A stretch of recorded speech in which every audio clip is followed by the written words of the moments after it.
Assalamualaikum warahmatullahi wabarakatuh. Nama saya Elsa Mariam Fafarlan. Saya dari kelas AK 302 dari kuliah akuntansi biaya dari Prodi PJJ Tansi. Di sini saya akan membahas mengenai materi activity based costing bagi dua. Untuk yang pertama kita masuk pada pendahuluan. Di sini perusahaan membutuhkan informasi biaya yang akurat untuk mendukung keputusan manajerial. Namun, pada sistem akuntansi biaya tradisional sering membebankan biaya overhead secara rata sehingga menimbulkan distorsi biaya produk. Oleh karena itu, activity based costing atau yang dikenal dengan ABC dikembangkan sebagai metode penentuan biaya yang lebih akurat dengan menelusuri biaya berdasarkan aktivitas yang benar-benar mengonsumsi sumber daya. Selanjutnya masuk pada rumusan masalah dan tujuan. Rumusan masalah ada tiga. Yang pertama, apa yang dimaksud dengan activity based costing. Yang kedua, bagaimana tahapan penerapan activity based costing dalam perusahaan.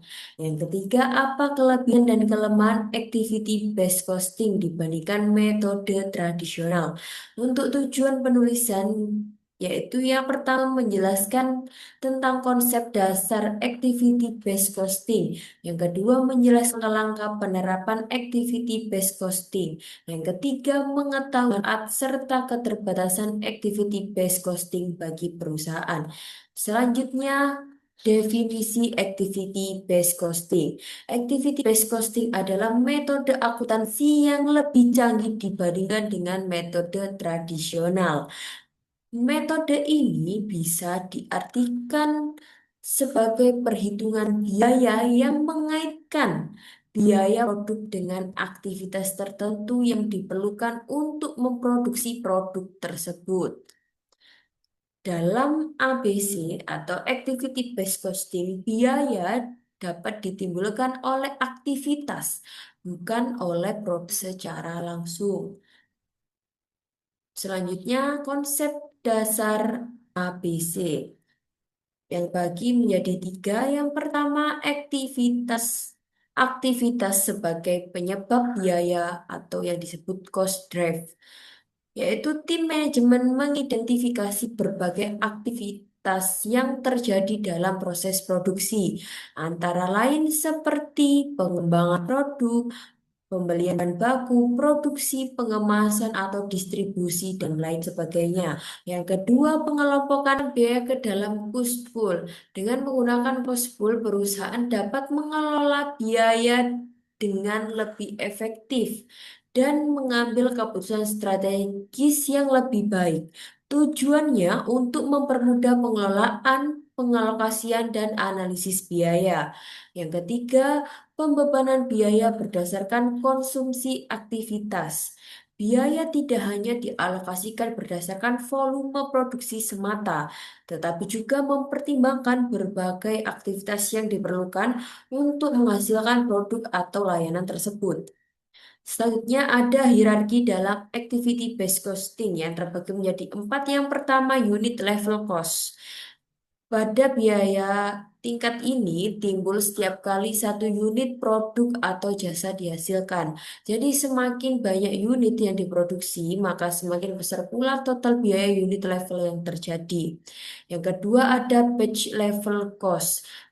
Biaya batch level ini muncul setiap kali suatu kelompok unit batch diproses tanpa dipengaruhi oleh jumlah unit dalam batch tersebut. Biaya ini tergantung pada frekuensi pemrosesan batch, bukan pada volume unit yang diproduksi. Yang ketiga, product sustaining cost. Biaya ini berhubungan dengan keberlangsungan suatu produk secara keseluruhan dan tidak dipengaruhi oleh jumlah unit maupun batch yang diproduksi. Yang keempat, ada facility sustaining cost, merupakan biaya yang dikeluarkan untuk mendukung operasional fasilitas produksi secara keseluruhan, bukan untuk produk atau batch tertentu. Dengan klasifikasi biaya berdasarkan hierarki aktivitas, sistem activity based costing dapat mengidentifikasi pemicu biaya atau cost drive. Yang kedua, menyediakan informasi yang lebih akurat dan komprehensif. Yang ketiga, mengurangi kesalahan pembebanan biaya yang sering muncul.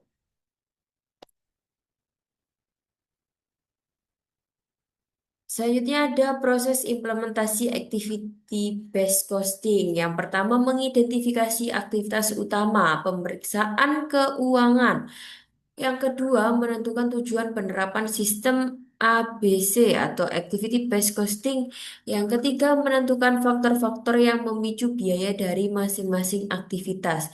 Yang keempat, menghitung biaya yang dibebankan ke masing-masing aktivitas dan kemudian mengalokasikan biaya tersebut ke produk atau layanan. Yang kelima, menggunakan hasil perhitungan ABC untuk perbaikan dengan menganalisis biaya yang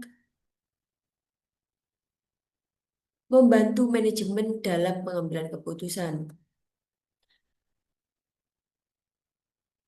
Selanjutnya ada keunggulan dan kelemahan activity based costing. Yang pertama ada keunggulan yaitu akurasi yang tinggi, pengambilan keputusan yang lebih baik, identifikasi aktivitas yang tidak efisien, analisis margin yang lebih baik, dan peningkatan fokus pada activity yang bernilai.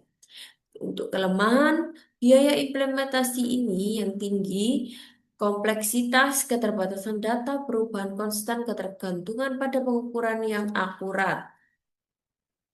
Untuk penutup, kesimpulan activity based costing merupakan metode penentuan biaya yang lebih akurat karena membebankan biaya berdasarkan aktivitas yang dikonsumsi oleh produk. Melalui studi kasus yang sudah kita buat dalam makalah, dapat kita simpulkan bahwa activity based costing mampu mengurangi distorsi biaya yang memberikan informasi yang lebih relevan bagi manajemen. Saran perusahaan dengan variasi produk dan aktivitas yang kompleks disarankan untuk menerapkan metode activity based costing guna mendukung pengambilan keputusan yang lebih tepat. Ini untuk daftar pustakanya. Terima kasih. Mohon maaf kalau ada salah kata dari saya. Saya akhiri. Wassalamualaikum warahmatullahi wabarakatuh.